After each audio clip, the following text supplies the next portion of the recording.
No programa de hoje, Os Pensadores, teremos aqui a presença do professor Newton Bignotto. Ele falará sobre o pensador italiano Niccolò Maquiavel. O professor Newton Bignotto, ele é professor de Filosofia Política e História da Filosofia do Renascimento no Departamento de Filosofia da Universidade Federal de Minas Gerais.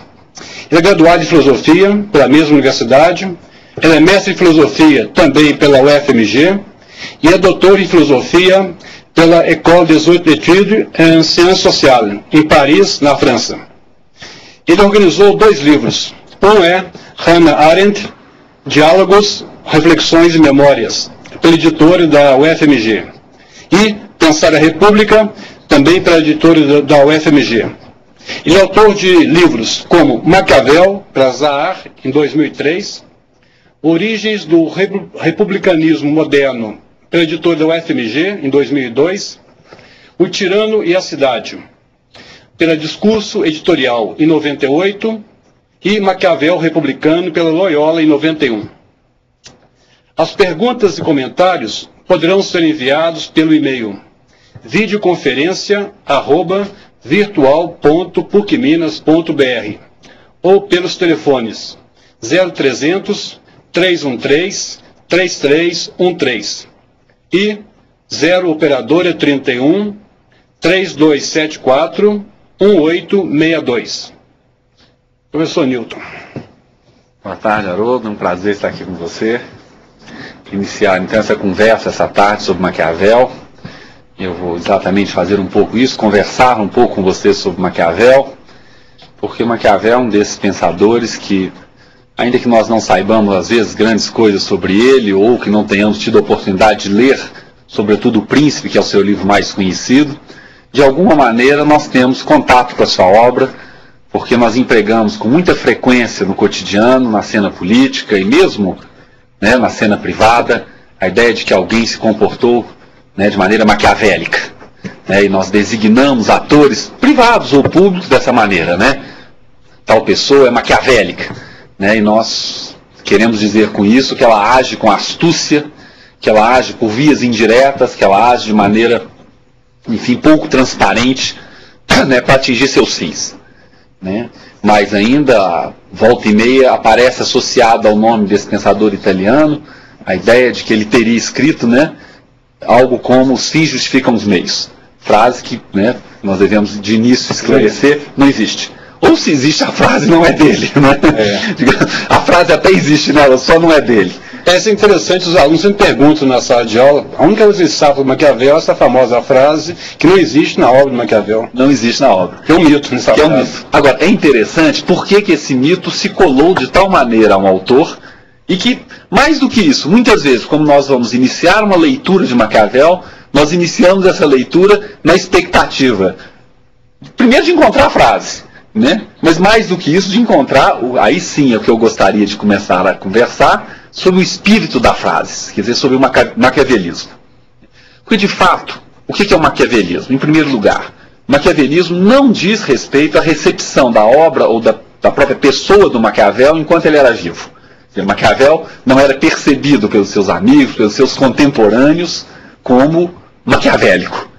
Ao contrário, Maquiavel foi um funcionário de Estado, isso até 1512, exerceu plenamente a secretaria da qual ele se ocupava, tinha muito prazer nisso, é preciso dizer, e passou a ser escritor, ou melhor, já era escritor, mas passou a se dedicar muito plenamente à escrita das suas obras políticas quando foi demitido com o retorno dos Médicis ao poder em Florença.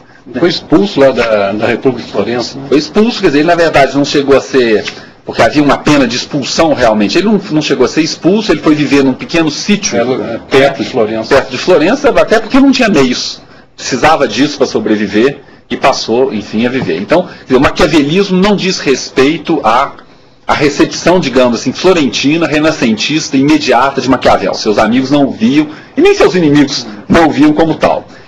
Essa abordagem da obra já surge, no entanto, logo depois da morte de Maquiavel, em primeiro lugar, porque ele vai para o Index em 1540, e depois, em 1569, é publicado por um autor francês, uma obra que vai ser muito influente nesse sentido, que é o Anti-Maquiavel do Gentier. E aí nós vamos ter uma sucessão de anti-Maquiavéis. Então, o que é interessante nisso? Por isso que é importante também a gente não deixar de lado inteiramente, digamos assim, essa percepção do maquiavelismo como um erro. Porque a recepção da obra vai ser o tempo todo uma balança entre uma leitura mais afinada ou que procura descobrir o sentido, né, primeiro desse escritor, e uma recepção da obra que acredita ver, né, numa determinada visão da política, aí, né, com os fins justificam os meios, né, o sentido da sua obra. Então há uma disputa de leituras que vão constituir dois campos, né, um campo de abordagem no terreno do maquiavelismo e que tem longa duração, quer dizer, do Jean Thiers na França vai para a Inglaterra, o teatro inglês do século XVI, por exemplo, consagra a figura do Maquiavel. O Old Nick, né? Old Nick é o sinônimo inglês para diabo. Para diabo, quer dizer, então, né, no século XVIII tem uma obra... Nick de Nicolau. Nick de Nicolau, exatamente, é uma mistura de Old Nick, designa o diabo, e designa o quê, né? A própria figura encarnada. No século XVIII, esse anti-maquiavelismo também vai ter um momento notável, porque Frederico II, da Prússia, escreve um anti-Maquiavel, dizem as más línguas que sob os auspícios de Voltaire, né, que Voltaire botou o dedo dele ali, escreveu ajudou, digamos assim. É claro que isso é uma brincadeira, nós teríamos, né, que abordar isso talvez por outro tipo de fonte, mas o que interessa nessa criação, né, do mito Maquiavel, é que o anti-Maquiavel pertence à história da leitura da obra, tanto quanto uma outra leitura mais erudita, ou, né, que sublinha outros pontos da obra. Então, são dois pesos que igualmente pertencem a isso que a gente chama da recepção da obra. A obra ela é recebida. Frederico II, por exemplo, será um príncipe que logo depois de terminar o seu anti-Maquiavel vai, digamos, passar a exercer o poder e o exercerá, né, de uma maneira que Maquiavel não teria muita coisa a dizer contra ele, né, no sentido de que será um príncipe extremamente habilidoso. Então, primeira coisa, eu não gostaria de imaginar que basta uma leitura mais erudita ou mais acurada da obra para que a gente pudesse desprezar o elemento do maquiavelismo. O maquiavelismo não pode ser visto simplesmente como uma espécie de leitura desinformada da obra, como uma leitura, né, pouco acurada da obra. Ela faz parte, né, de um combate que se trava na modernidade sobre o sentido da política, né? E, em particular, sobre um aspecto muito importante na formulação do que é a política, que são as suas relações com a ética. Então, há um combate que constitui a modernidade, do qual Maquiavel participa, e o tema, então, de Maquiavel, que chama muita atenção, que costuma despertar essas paixões, é justamente, né, a maneira como ele concebe a relação entre ética e política. Tema que, nesse sentido, chega até nós. Daí uma atualidade do maquiavelismo e uma atualidade da obra de Maquiavel. Então, eu gostaria aqui na sequência da nossa conversa me dedicar um pouco a entender, né, como se dá em Maquiavel essa relação entre política e ética, né, onde que de fato ela se consubstancia e quais são as heranças que Maquiavel toma para si no momento em que vai discutir esse problema. Eu acho que é uma maneira de nós conversarmos sobre o maquiavelismo e sobre temas que hoje são extremamente atuais. Na sociedade brasileira, nós não cessamos de clamar por essa expressão, por vezes ambígua, né, de ética na política. Digamos que é uma formulação interessante, porque ela traz um pressuposto. Porque ética na política, na verdade, não existe, né? Isso. Traz um pressuposto, que é um pressuposto... São dois campos completamente... Exatamente, que é o que o Maquiavel vai se interrogar, porque na época dele, ele recebe uma herança, ou pelo menos, claro, são várias heranças, mas pelo menos uma é muito marcante, né, que é a transmissão, né, de uma certa cultura ética cristã, né, primeiro, claro, nos valores cristãos que são, né, propagados, que são difundidos na sociedade como tal, mas mais especificamente que são difundidos através de manuais dirigidos aos príncipes, dirigidos aos governantes, e que supostamente ensinariam os príncipes a bem governar. Né? Esse chamado Espelho dos Príncipes, né, os Espé como Príncipes, são manuais, mas são muitos, não são, enfim, né, tem mais de 200 repertoriados entre 1300 e 1550. São muito, ou seja, é muito mais um gênero literário. Um por ano. É um gênero literário. É um gênero literário, como tantos outros, né?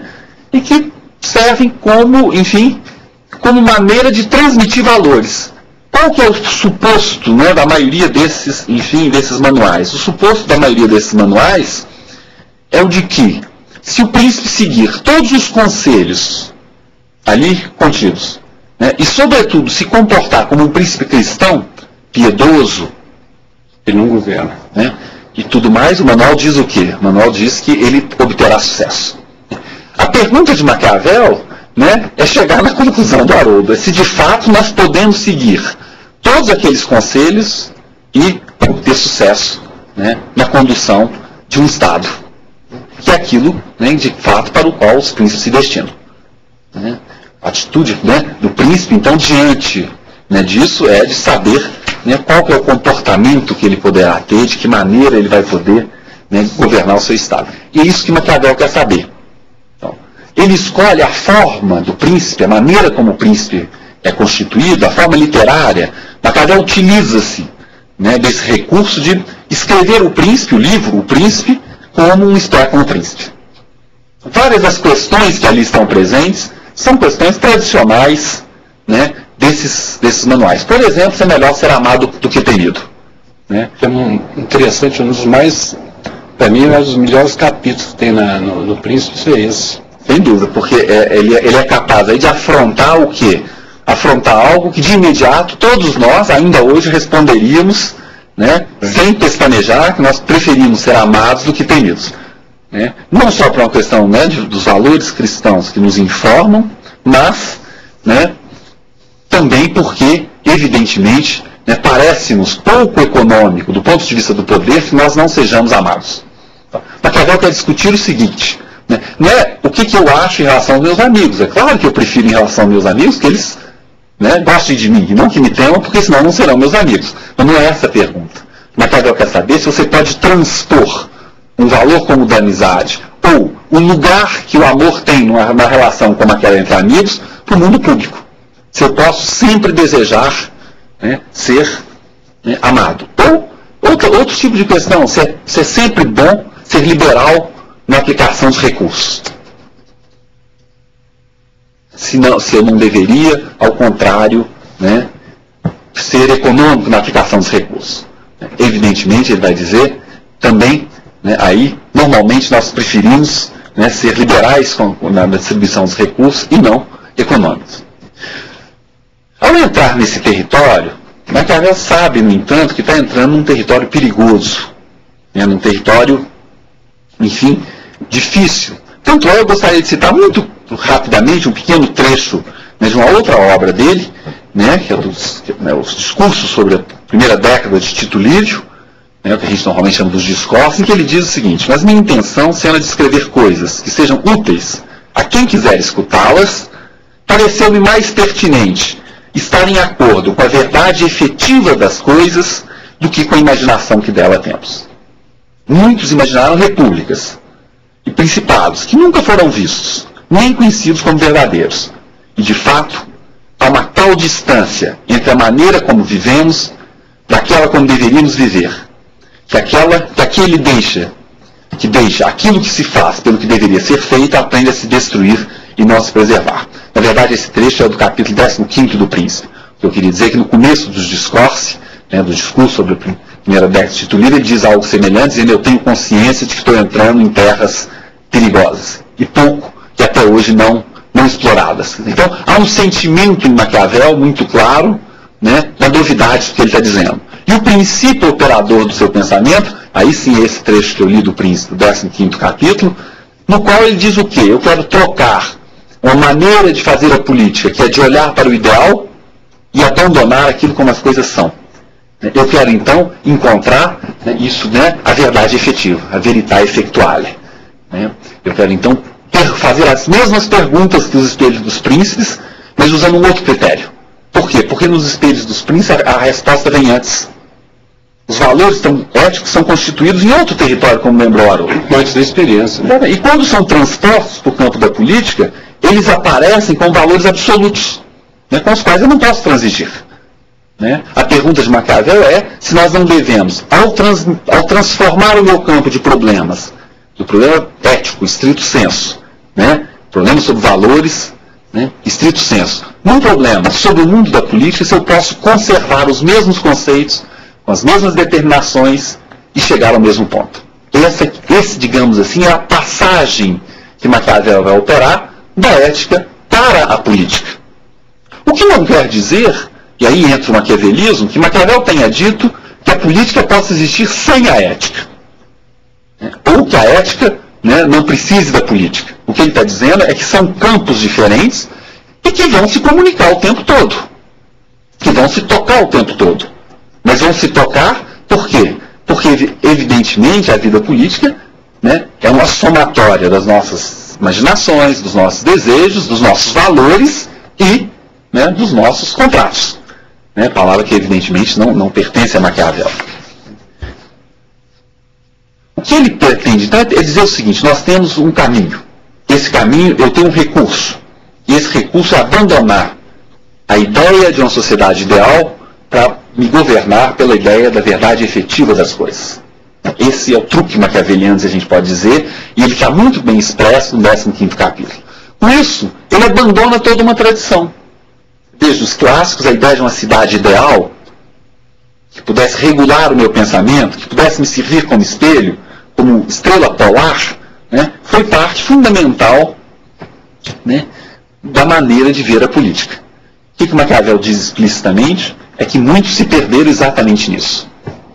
Muitos se perderam nessa visada de um ideal que havia estruturado o pensamento antigo, né, e que não dá conta de todas, né, as entrâncias e as reentrâncias do mundo político. É nesse momento que ele se desvia, então, tanto da tradição mais imediata cristã, né, expressa, né, nos Speculum Principes, que, portanto, gostaria de ver a ética rebatida sobre a política, quanto, né, da tradição do mundo clássico, né, que pensava, em alguma maneira, isso está tanto em Platão quanto em Aristóteles, que um regime ideal poderia servir de guia, de estrela polar, para se pensar a política no tempo presente. Então, Maquiavel constitui, desde esse momento, que a gente poderia chamar de uma máquina de guerra contra a tradição. Né, porque ele visa, e isso é um aspecto interessante do seu pensamento, porque ele visa a tradição em cada uma das suas grandes estruturas. E o próprio cristianismo, aí, de fato, né, o agostinianismo, São Tomás, também serão visados a seu turno por Maquiavel. Mas um de cada vez. Ele nunca ataca dois inimigos, né, ao mesmo tempo. Ele visa um de cada vez, né, e ataca com precisão. Né, com precisão, e constrói isso que eu estou chamando de uma verdadeira máquina de guerra contra a tradição. Ele vai visar a tradição para desmantelar o quê? Né? Não a ética, ele não vai escrever uma ética. Né? Maquiavel não é um pensador como outros, como Aristóteles, como Platão, que desenvolveram uma metafísica, uma cosmologia. Não tem nada disso em Maquiavel. Nesse sentido, é um pensador, né, cujo objeto de interesse, primeiro e maior, é a política. Né? É o campo das relações humanas públicas. É isso que o interessa. E é nesse campo que ele vai fundo. Então, também, procurar em Maquiavel qual que é a metafísica, né, o pensamento sobre o ser em Maquiavel, nós estamos perdendo tempo. Não tem pensamento sobre o ser em Maquiavel no sentido que tanto a tradição clássica, né, toma, como depois na modernidade nós teremos também. Não há um debate sobre o ser em geral. E ele participou ativamente da vida política em Florença, né? Exatamente. Como secretário e depois como espécie de embaixador, né? Depois até de forma muito modesta, mas como secretário de forma ativa, quer dizer. E trazendo, e isso é interessante, você está lembrando, porque essa é uma tradição da República Florentina no Renascimento. Quer dizer, desde o século XIV, finalzinho do século XIV para frente, vários desses escritores políticos italianos, alguns hoje muito pouco conhecidos, né, como Salutati, Leonardo Bruni, todos eles, Poggio Bracciolini, se integraram e participaram ativamente da vida pública. Guicciardini é um amigo do Maquiavel, é contemporâneo do Maquiavel, né, ele escreve Mas qual que era o outro que era amigo dele que participou do governo? O Vettori participou. O Vettori participou do governo, Francesco Vettori. Isso. Né, também participou intensamente. São homens, isso que o Haroldo está lembrando é importante. Por quê? Porque já há uma tradição, aí sim que ele se filia, que nós hoje chamamos de humanismo cívico, né, que é uma tradição de um pensamento político voltado, né, para uma reflexão que toma como base uma integração imediata nos negócios da cidade. Todos eles participaram todos esses humanistas, e Maquiavel Guicciardini, Vettori, todos eles participaram de fato, né, do jogo político. Maquiavel até 1512 participou intensamente do jogo político como secretário. Aí foi embaixador, conversou com os franceses, conversou com César Borges, enfim, né, e cá entre nós guardou mágoa do fato de não ter podido voltar à ativa como desejava até o final da sua vida. Né? Também eu lembro que tem um fato muito curioso, porque mesmo ele sendo torturado, vamos dizer, quase que expulso foi proibido de participar da vida política, mesmo assim ele não arredou, não tinha vontade de votar na atividade política. Morreu magoado, porque em 1527... E fez um elogio aos médicos também para votar... ele tentou, o elogio aí, né? Mas é um elogio, quer dizer, ele dedicou o príncipe, depois disse, bom, dediquei errado. Agora, o Haroldo está lembrando muito bem que nós não podemos tirar isso de um contexto de uma pessoa ativa na política e que deseja permanecer como tal. Tanto é que em 1527 os Médici são de novo expulsos de Florença, né, é reconstituída uma república que durará só 3 anos, até 1530, e Maquiavel morre logo depois, né, alguns meses depois da restauração da república em Florença, magoado, né, por não ter sido chamado, não ter sido lembrado na construção desse novo governo. Então, quer dizer, essa paixão pela política é uma paixão, né, digamos, explícita em Maquiavel. Eu queria, no entanto, pegar essa ferramenta da veritas effectuada, da verdade efetiva das coisas, fazer um exercício com vocês, né, sobre uma questão que Maquiavel faz, sobre um tema específico que está no Príncipe, que é quando ele vai, enfim, analisar isso que eu dizia antes, se é melhor ser liberal do que avaro. Né? Se um príncipe, portanto, aí o príncipe nós podemos tomar fora do contexto do Renascimento, o príncipe é o governante, né, nós temos perfeitamente adotar, né, a ideia do príncipe governante, né, ele vai se perguntar, né, então, se é melhor ser avaro do que liberal. Como eu já disse, a ideia, e a ideia contida nos manuais, é que a avareza é um vício. Ora, né, qualquer um diria para ele que um vício é algo a ser, né, evitado. Né? E de um ponto de vista, de um pensamento ético, um vício é para ser evitado sempre. Porque se eu disser que pode ser evitado de vez em quando, eu retiro a força da minha condenação. Né? Quando eu digo que alguma coisa é um vício, né, acompanha-se a essa proposição que ela deve ser evitada sempre. Qual que é a cunha que Maquiavel introduz? Ele está perguntando o seguinte: um governante pode evitar o vício da avareza sempre? Repara, a pergunta é aparentemente a mesma. Mas por que eu estou dizendo aparentemente? Porque há um operador que foi introduzido que é perguntar: um governante, um príncipe, pode evitar sempre a avareza? Primeiro fato, e que isso no mundo nosso é fundamental a gente não se esquecer, é que, evidentemente, nós não podemos confundir essa pergunta, e por isso que eu estou insistindo na polaridade do príncipe, com a pergunta que nós faríamos no interior de uma família. Né? Se um pai de família, se uma mãe de família deve ou não ser avara com seus filhos. Primeira coisa que Maquiavel chamaria atenção, e que nos cabe prestar atenção no texto, que não é isso que ele está perguntando. Né? A cena familiar, a cena privada, não tem o mesmo tipo de demanda e de problemas que a cena pública. A questão não é se um pai de família ou uma mãe de família devem ser avaros. A questão é se um príncipe pode ser avaro. E essa transposição, ela é essencial. Um príncipe, por exemplo, pode ser levado, né, para ser liberal, portanto, né, para usar de forma liberal o dinheiro, a fazer um gasto excessivo. O que o Maquiavel vai chamar a atenção? Ele vai dizer, tá ótimo, mas não há nada que se consuma, eu estou citando, né, como a liberalidade. À medida que a usamos, perdemos a capacidade de usá-la. E ficamos ou pobres, né, e desprezíveis, ou, para fugir da pobreza, rapazes e odiosos. O que ele está tentando mostrar? É que se eu absolutizar, né, tanto o vício da avareza quanto a virtude da liberalidade, né, eu me perco. Eu me perco. O príncipe que começar, né, a gastar todo o dinheiro, a dispensar, digamos assim, a economia e a previsão, né, em função de ser virtuoso, provavelmente ele vai acabar sem dinheiro, porque os recursos são finitos necessariamente, né? Os recursos humanos são finitos. Né?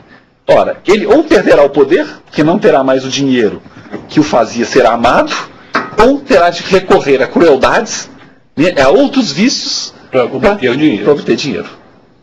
Portanto, né, o que ele quer dizer é que os juízos morais pregados pela tradição podem ou não ser usados como os juízos universais? Não. É que juízos dessa natureza não têm validade universal quando nós caminhamos para o território da política. Ou seja, os juízos éticos não podem ser conduzidos para o interior do campo da política sem mais. Como se nós não precisássemos nos perguntar por sua validade. Não, nós precisamos perguntar pela validade desses juízos. Né? Por isso, né, ao escolher, né, entre um e outro, ele vai dizer, no fundo é melhor ser avaro. Porque isso te preserva de crueldades que você terá que praticar se quiser manter o poder. Né? Ou, pior, você perderá o poder, o que na lógica do governante é a pior coisa que pode lhe ocorrer.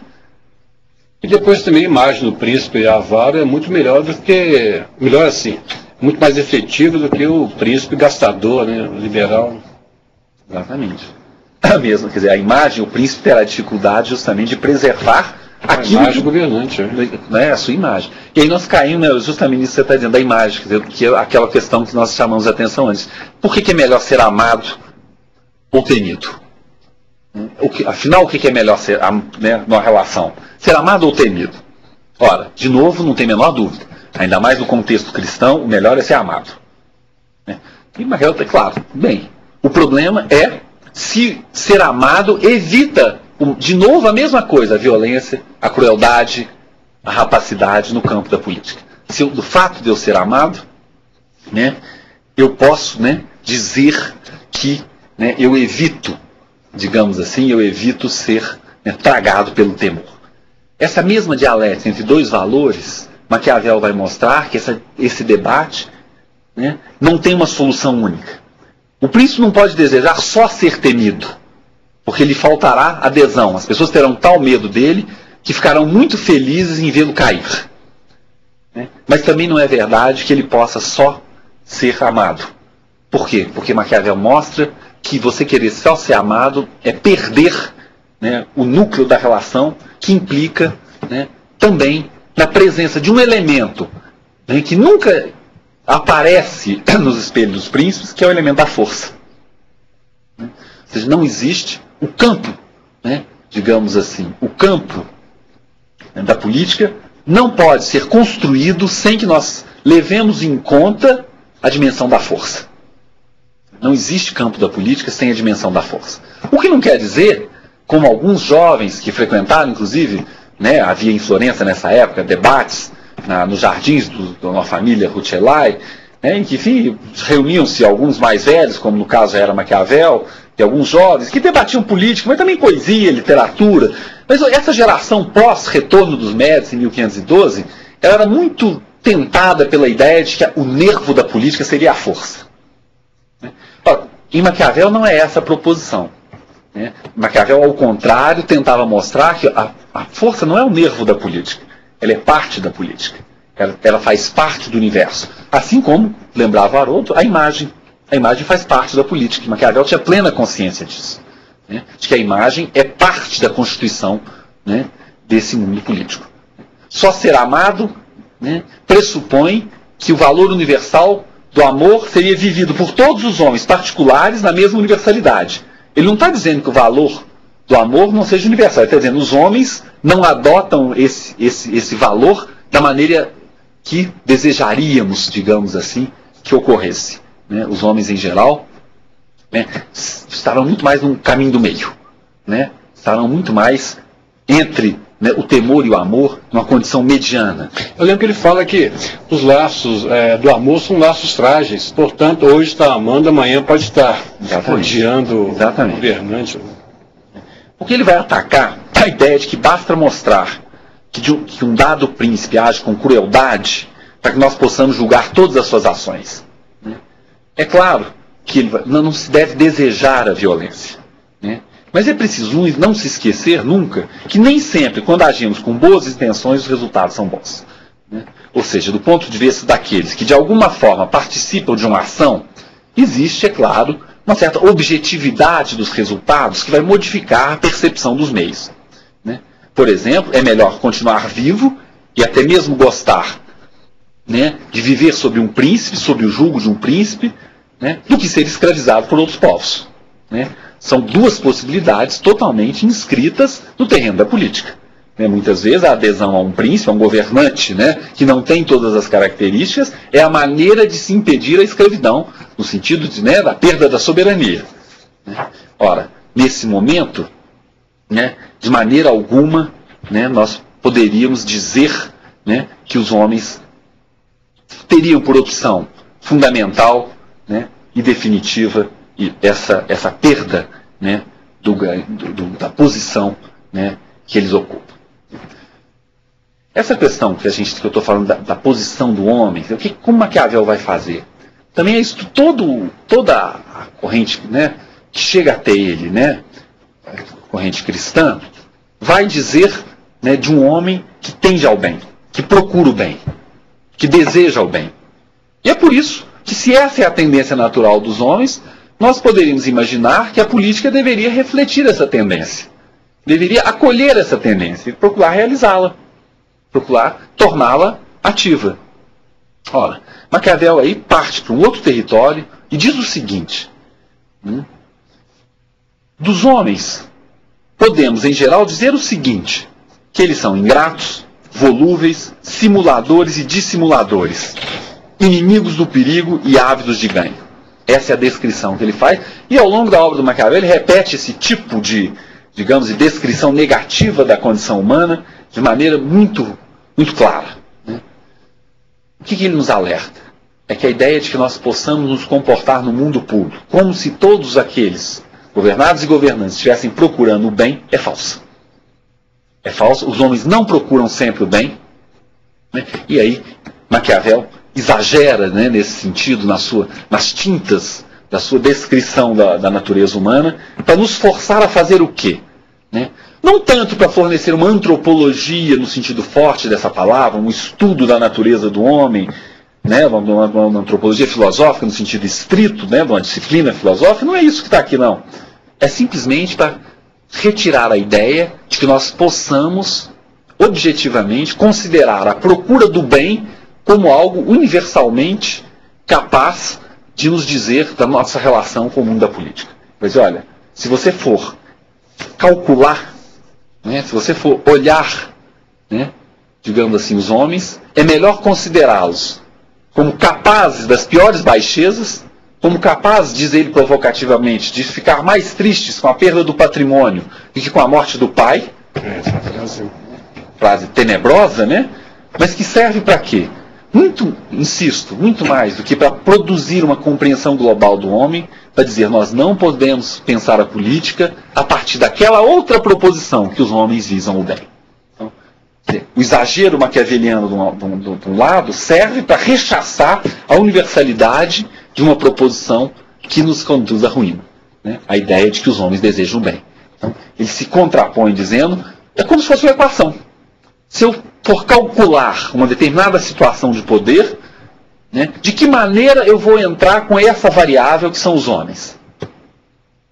A tradição me diz, considere-os como pessoas dispostas a fazer o bem, a buscar o bem, a escolher a melhor forma sempre. O que Maquiavel vai dizer? Nessa equação de constituição do mundo complexo, né, da política, considere essa variável é negativa.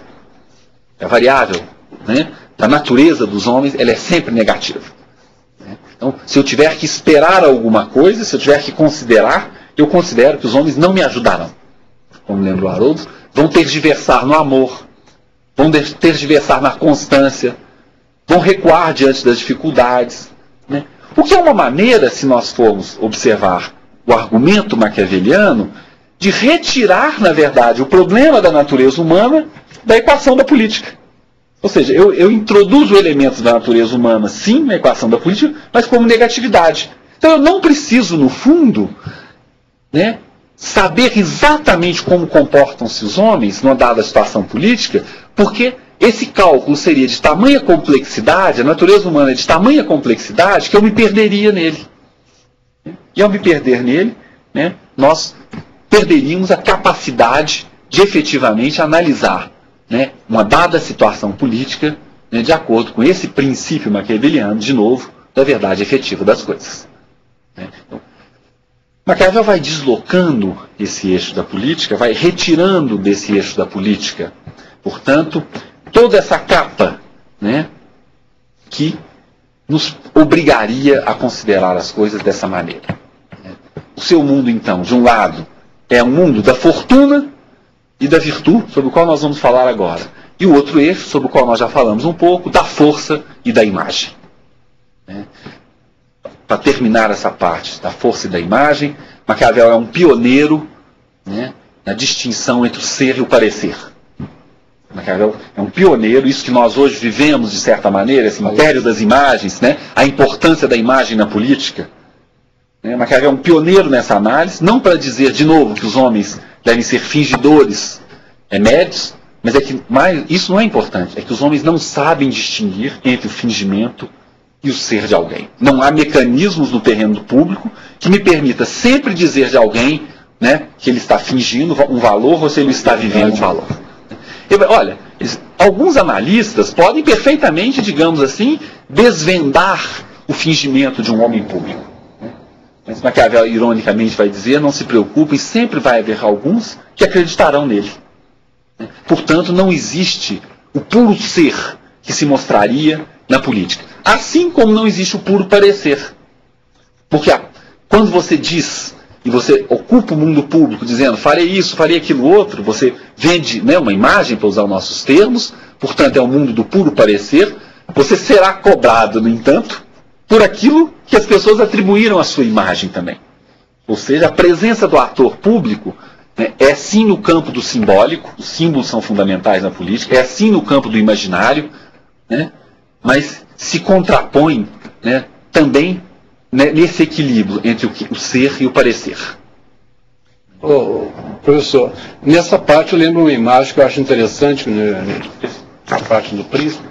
Ele fala que a maioria das pessoas, elas julgam muito mais pelos olhos do que pelas mãos. Exatamente. As pessoas podem tocar, né? Ou seja, se referindo a essa ideia de que eu pudesse apreender as coisas de forma imediata. Assim, e aqueles que se jogariam pelas mãos são tão poucos, exatamente, que não se contrabalançariam com a maioria que julga, né, pelos olhos. Não seriam capazes, não adianta dizer tal pessoa será incapaz de cumprir tal promessa, por exemplo, né? Por quê? Porque a maioria das pessoas não serão capazes de realizar o mesmo raciocínio que você realizou para identificar. Nisso, da metáfora da mão, né? Pegar com as mãos, né? Pegar imediatamente o objeto, porque elas continuarão olhando você pegar o objeto. Então, por isso também é que não existe o mundo da pura imagem. Porque o mundo da pura imagem, para também usar uma palavra nossa, vai gerar expectativas. O príncipe, né, o governante, vai gerar expectativas. Na medida que ele deixa de realizá-las, né, as pessoas, evidentemente, cobrarão, né, de alguma maneira essa imagem. Portanto, quer dizer, o polo da constituição da imagem, né, vai depender do quê? Né, do outro polo com o qual ele interage, que é o polo da força.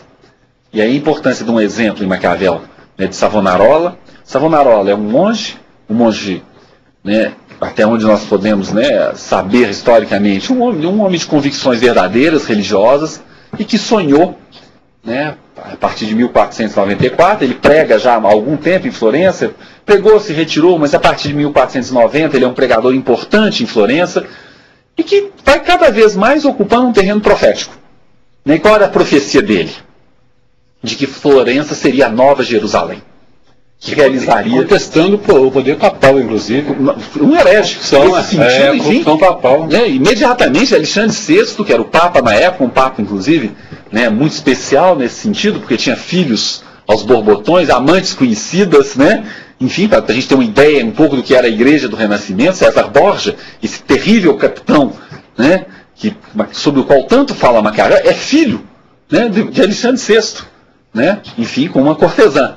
Né? Ora, Savonarola, nesse sentido, né, é um homem de intenções puras, de intenções verdadeiras, e que, no plano da imagem, conseguiu convencer os florentinos que, de fato, Florença estava destinada a se transformar na Nova Jerusalém.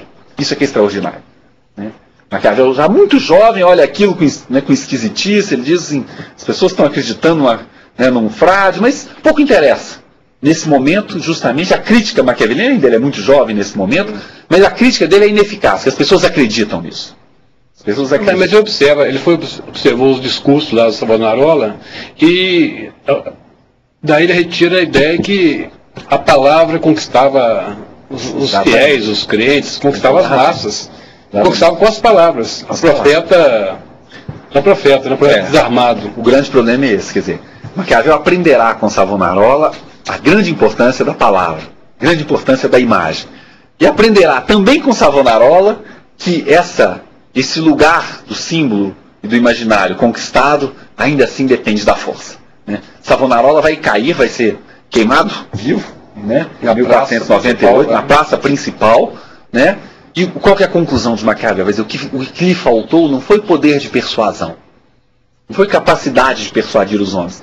E o Haroldo lembrou muito bem, ao longo da vida, Maquiavel vai, na verdade, admirar cada vez mais esse poder de persuasão, mas não deixará de fazer a crítica que faz no Príncipe, quando ele diz, mas era um profeta desarmado. Quando os homens pararam de acreditar nele, para conservar o poder, ele teria que obrigar os homens a continuar a acreditar nele, ou seja, teria que sair do elemento da pura convicção pela imagem, pelo elemento da força.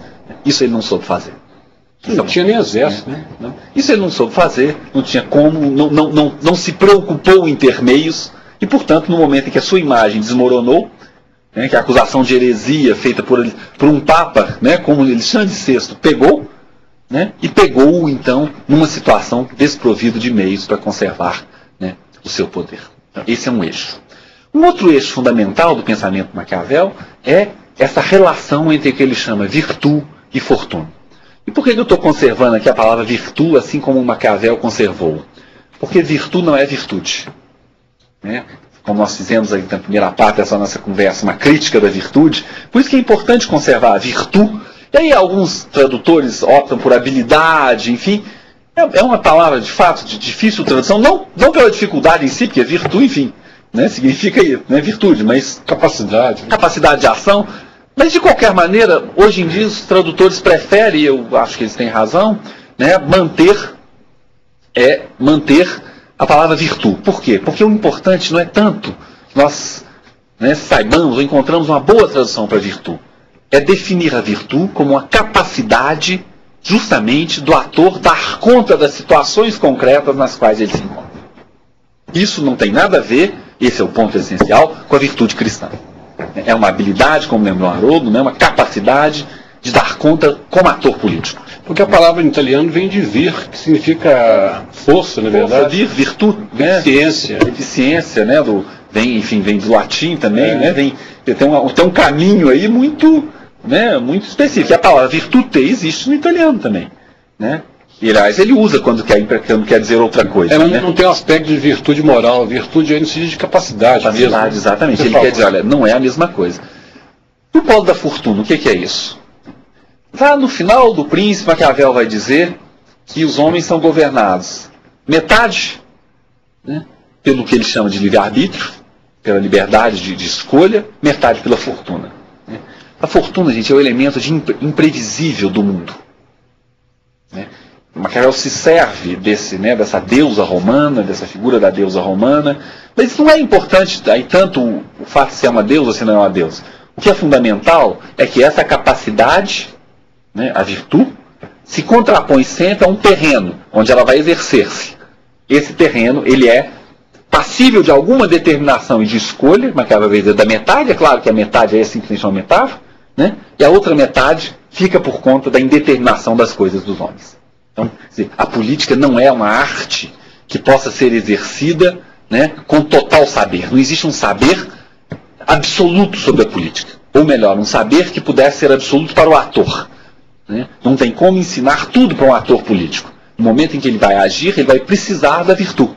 Ele vai precisar discernir nas coisas concretas, nos problemas concretos do seu mundo, como agir. Ele terá então que deslindar, né, vai ter que deslindar esse tecido, né, né, do mundo histórico que contém um elemento forte, né, de indeterminação. E por isso que o outro eixo fundamental do pensamento maquiaveliano é da virtude e da fortuna, porque ele nos lega, então, uma visão, né, do campo da história, se nós quisermos, não uma teoria da história. Isso não tem em Maquiavel, ou onde aparece isso é uma herança, né, do passado, né, a ideia de um tempo circular. Mas nos lega uma visão do campo da história como um campo da imprevisibilidade. Então, não há nenhum cálculo racional que possa abarcar todas as possibilidades do mundo público. Esse terreno sempre contará, né, com um polo de indeterminação. Então, a ideia de um Maquiavel que ensina a tomar o poder, né, que ensina o tirano a se manter, né, ela teoricamente não se sustenta pelas condições mesmo do campo, né, histórico no qual né, as ações políticas são perpetradas, que tem um elemento de indeterminação incontornável. Então isso é essencial. E o melhor, no caso, né, em Maquiavel, é pensar, né, sempre o par, virtude-fortuna. Pensar sempre com dois operadores que vão juntos. Porque senão a gente arrisca, né, a nos perder, digamos assim, nas nuances possíveis de cada uma dessas palavras e não resgatarmos o sentido original né, dessa tensão que constitui o mundo da política. Entre a nossa capacidade de agir, maior ou menor, e a imprevisibilidade dos acontecimentos. Né? O Maquiavel sugere que você nunca suprime a fortuna totalmente, mas você diminui seu impacto. Quer dizer, quanto maior a virtude, menor será o desgaste produzido pela fortuna, né, nos atores. Tem jeito de eliminar a fortuna completamente? Não tem. Não tem como eliminar do campo, portanto, uma ciência totalmente positiva da política não é possível, segundo Maquiavel. Mas, o professor, eu lembro aqui porque a fortuna também era uma deusa, era um personagem da literatura cristã, medieval cristã, e o destino, a fortuna seria o destino, a sorte, né? O destino para o cristianismo ele era incontrolável, era 100% impossível ser controlado. Já Maquiavel ele abre essa possibilidade, pelo menos metade das ações, né, da história, metade das ações são controláveis. Então atribui a virtude essa capacidade de controlar a fortuna. Então, no fundo, quer dizer, quando o cristianismo adota a figura da virtude, a figura da fortuna, o que faz? Na verdade, faz coincidir a fortuna não mais com a deusa romana, mas com a providência. Quer dizer, a fortuna é uma espécie de operadora da providência divina. Então, nesse sentido, né, verdade, a providência ela faz o que ela quiser no sentido cristão. Quer dizer, Deus opera no mundo de maneira aberta. Ele faz o que quiser 100%. E é 100%. Né? Mas é preciso, portanto, ter Deus operando a providência. A fortuna simplesmente é uma espécie de executora da vontade divina, que é a executora da providência. No caso de Maquiavel, como você lembrou bem, quer dizer, a figura de Deus não está presente nesse esquema. Né? O que de fato está presente é essa indeterminação no campo da história, que pode, no entanto, ser contraditada. Que pode, no entanto, ser, né, de alguma maneira, que pode, né, ser controlada pela metade. Ele faz uma comparação muito curiosa lá nesse capítulo da fortuna, quando ele compara a fortuna a uma mulher, que deve bater na mulher. Exatamente. Para que ela não, ele é uma comparação, digamos que hoje, não perturbasse os homens. Pouco plausível de ser, né, adotada, digamos assim, sob uma forma literária, né, vai dizer a fortuna é mulher, e como gosta dos jovens, porque os jovens são, enfim, mais audaciosos, né, eles, enfim, a colocam numa situação mais difícil, portanto a fortuna nos respeitaria mais por isso. Que elas gostam de apanhar. Ou seja, algo que hoje em dia a gente não, né, certamente, né, não diria, né, nesses termos. Né? Mas o fundamental aí é menos, digamos, o contexto, né, das relações de gênero, como diríamos hoje, né, mas, de fato, essa metáfora da audácia, né, da ação. E um último elemento, né, nós estamos encaminhando aqui para o fim da nossa conversa, é que tipo de ideia, que tipo de sociedade Maquiavel então imagina que poderia produzir os melhores resultados, né, na política. Porque como a gente viu, o esforço maquiaveliano é um esforço de desregulamentação do universo cristão e do universo antigo.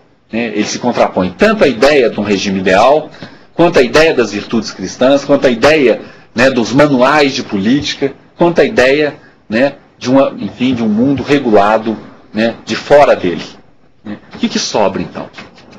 O primeiro ponto que sobra, que é fundamental, é que em Maquiavel, né, há um elogio do conflito. Mais uma contraposição à tradição. Toda a tradição cristã era baseada no quê? Na ideia de paz. O fundamento da melhor política é obter a paz. Maquiavel vai dizer: os homens não se acomodam, né, facilmente da paz. Os homens desejam o conflito. A natureza do homem deseja o conflito. Ora, isso poderia parecer que Maquiavel deseja uma sociedade tumultuada. E ele diz: atenção, nós estamos confundindo duas coisas. Nós estamos confundindo a anarquia, a licença, com conflitos. A sociedade republicana, e aí que entra a última parte com a qual eu gostaria de concluir, e que teve, né, a admiração de Maquiavel, Roma republicana, né, em primeiro lugar como modelo histórico, e a república como modelo institucional, seria não o campo da licença, o campo da anarquia, mas ao contrário, né, aquela forma institucional capaz, né, de nas suas instituições conter, não no sentido de conter, de impedir, mas de encenar os conflitos humanos. Permitir que os conflitos encontrem na cena institucional, ele usa a palavra claramente, um lugar para se extravasar. Porque os homens não tendem de novo para a paz. Os homens são naturalmente divididos.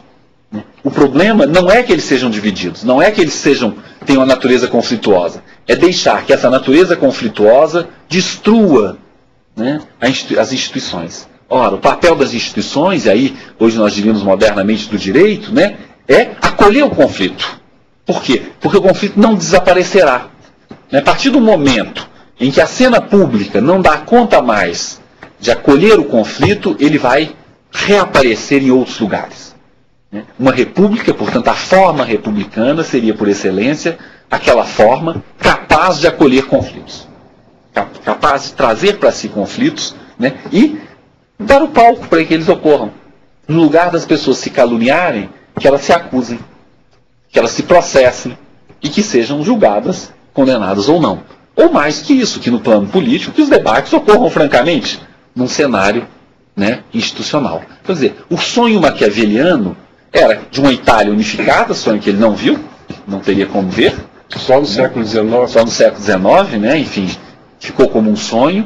E no terreno estrito das instituições, quer dizer, pudesse ele escolher, o modelo que encanta os olhos de Maquiavel é da República Romana. Né, dessa república potente, capaz de se autodefender, o que os italianos não eram mais, capaz de o quê? De desenvolver, para voltar ao nosso tema central, uma certa ética. Né, que nós poderíamos chamar, aí sim, de uma ética para a política. De valores que são apropriados para a política. Né. E qual que é o valor central aí? O valor central é o valor da liberdade. Da liberdade política, que quer dizer o quê? Possibilidade dos cidadãos participarem na cena pública. Então, esse é o valor, né, essencial, né, para Maquiavel, na defesa de valores, né, que possam guiar a minha atenção na política. O valor essencial em Maquiavel é a liberdade. Podemos sempre encontrá-lo? Não. Né? O príncipe demonstra em várias situações que esse é um valor escasso, por vezes, na cena pública. Né? Mas é um valor desejável. Por quê? Porque ele vai dizer, em plena liberdade que os homens alcançam aquilo que de melhor eles podem fazer. Né? E por isso é que a República é uma cena institucional, instigante e importante, né? E que o valor central é da liberdade, pensada como liberdade de participação, de ação na cena pública, e não simplesmente como livre-arbítrio, como liberdade da vontade, ou, né, como depois nós vamos encontrar com Hobbes, como liberdade, né, para não ser, né, digamos, simplesmente coagido a fazer coisas. Inclusive porque o príncipe, se ele não lutar para manter a liberdade, dá demonstração de incompetência. Né? Exato. Se ele restringe toda a liberdade, ou elimina a liberdade, ele falaria sozinho, não haveria essa cena que o senhor falou aí sobre a cena dos conflitos, ou seja, seriam expressos. Ele se converteria no pior ator político, no tirano. O tirano é aquele que traz para si, concentra em si toda a vontade, a lei emana dele e o outro desaparece. Esse é o pior governante. Né? Qual que é o príncipe, né, mais bem sucedido? Aquele que é capaz de ter como apoio o elemento popular. Ainda que ele se mantenha príncipe, mas que tem como apoio para o seu ato, né, aquele que necessariamente não deseja o seu lugar, como diz Maquiavel, que é o povo. Que é uma das perguntas no capítulo, que ele fala se é melhor se aliar aos muitos, né, a maioria, ou aos pequenos, aos poucos. Né? E ele vai dizer melhor se aliar aos poucos, porque aos pequenos. Aos pequenos são os muitos. Né? Aos muitos. Por quê? Porque eles não desejarão intensamente tomar o seu lugar. Né? O que ele chama dos grandes, né? Os grandes a fim de tomar o lugar dele. Os grandes visam o poder para ocupá-lo. Né? Não que isso seja uma fórmula absoluta, mas é a fórmula que mais aproxima num principado da República, né? Que está mais próximo de um principado na República. Né? E é com isso que eu gostaria de concluir, quer dizer, lembrando um pouco então que esse debate sobre a ética e a política em Maquiavel, né, ele tem de ser retraçado, tem que ser reacomodado, né, porque esse é um território extremamente instigante do seu pensamento, extremamente rico, mas que precisa, né, digamos, ser reconstituído para além do senso comum, do maquiavelismo, né, ou da simples erudição. Né? Acho que a atualidade maquiaveliana está exatamente que nos permite não responder a todas as nossas perguntas, nenhum pensador faz isso, né? mas nos permite recolocar questões para a cena pública e recolocar o problema da relação entre ética e política. Professor, nosso tempo está acabando. Gostaria que o senhor citasse para o espectador qual seria uma biografia razoável, alguém conhecer mais de perto a biografia, a obra de Maquiavel. Bom, para a vida nós temos a sorte de ter hoje, né, em português, duas boas biografias. Uma do Roberto Ridolfi, uma biografia de Maquiavel, recentemente editada em 2003, né, uma obra da editora Musa, se não me equivoco, e outra, né, uma obra editada também de um professor de Princeton, né, mas que é um italiano, Sorriso de Maquiavel, do Maurício Viroli. São duas indicações interessantes e preciosas aí. A bibliografia, assim, mais sobre Maquiavel é vastíssima, né? Infelizmente, nós não temos traduzidas muitas obras de referência. Mas eu deixo, no entanto, alguns autores, pelo menos, que são essenciais. Um já traduzido para o português pela editora brasileira, que é o Quentin Skinner, né? Que é um professor de Cambridge, extremamente influente. Um outro professor americano... Chama Maquiavel a obra dele. Maquiavel, exatamente. Né? Que é uma obra, para quem lê outras línguas, é uma bela obra, chama O Momento Maquiaveliano, né, do professor Pocock, né, que é uma obra que marcou muito a interpretação recente. Né? E outra obra que a gente não pode deixar de dizer, que tem alguns textos traduzidos para o português, do Claude Lefort, né, tem uma belíssima obra chamada Trabalho da Obra, né, em que é uma longuíssima, extensa análise da obra maquiaveliana, que também é um marco nas suas interpretações. No caso italiano, tem uma obra de Niccolo Machiavelli e o seu tempo, né, de um autor chamado Gennaro Saxo, que também é um autor fundamental, né, digamos, nessas grandes, né, interpretações, ou que o Lefort chama de interpretações exemplares, né, da obra maquiaveliana. Infelizmente, nós temos poucas coisas traduzidas. Foi traduzido um livro, né, Maquiavel no Inferno, do Sebastião de Graça, é um bom livro, mas não é uma obra influente, digamos assim, nas correntes de interpretação. O próprio Maurício Viroli tem uma obra também em inglês chamada Maquiavel, né, publicada em Oxford, também é uma obra importante. E tem um autor mais conservador, ou dois autores conservadores, que também não foram traduzidos, mas que são importantes, que é Léo Strauss, hoje falado, né, e Harvey Mansfield. Todos dois também autores de obras sobre Maquiavel, né, em particular, né, o Léo Strauss foi muito influente numa leitura que hoje nós chamaríamos conservadora da obra de Maquiavel. Sr. Newton Binotto, muito obrigado pela sua conferência sobre Nicolau Maquiavel. Eu é que agradeço, né, a oportunidade.